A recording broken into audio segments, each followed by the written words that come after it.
Okay, we left off in the middle of the disorders and we're picking up now with a third one. Sleep apnea is characterized by the intermittent stopping of breathing followed by snorting and or gasping.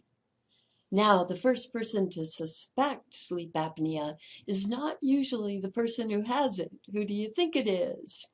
You might have guessed it's their sleeping partner.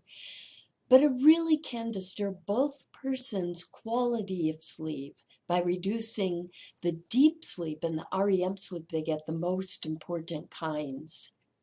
A friend of mine is the dean of a college, and he recently got diagnosed and was prescribed a sleeping machine for sleep apnea.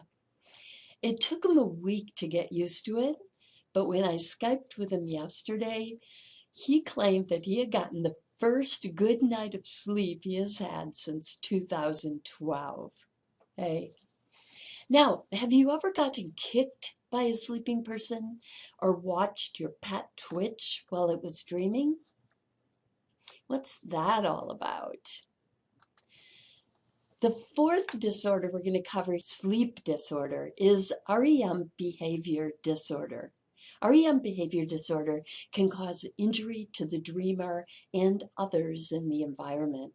During REM, when your dreaming occurs, remember that two neurotransmitters, chemicals, are released in your brain, and they work in concert to block messages traveling to your muscles out of the brain. Remember, on those efferent fibers, but it blocks them at the brainstem long before they arrive at the muscles. Thus, they paralyze the muscles, right? In effect. The sensory messages still enter the brain. You get visual, auditory, tactile, even gustatory and olfactory messages at times. But while the motor cortex is very active, the motor messages do not leave the brain and travel to the muscles. They're actually blocked at the brainstem. Thus, people do not generally act out their dreams unless they have REM behavior disorder, which results from the lack of these chemicals being released or low levels of them being released. By the way, the recent Canadian discovery of these neurochemicals, which, by the way, are GABA, remember GABA aminobutyric acid, and glycine is the second one.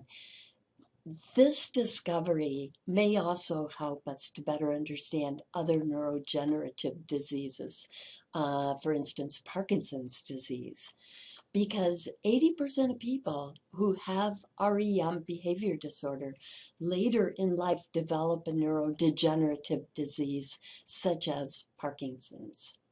So what are your dreams like? Well, dreams are actually very story-like. They're story-like in that they generally star you, right? And co-star mostly familiar other people, though sometimes strangers, mostly familiar others. They tend to feature something called day residue, stuff that just happened to you that day. It might be a phrase you heard, it might be something you tasted, it might be something you saw. It may seem that your dreams are mostly bizarre because those are usually the ones we remember, but most by far are really, really mundane. When a really exciting dream occurs, the most common themes tend to be one of three. One is the romantic thriller, two, the adventure flick, and three, the horror flick. Usually you're being pursued in some way. Now, why do we dream? Let's look at the three most prominent theories of dreaming, starting with our next segment.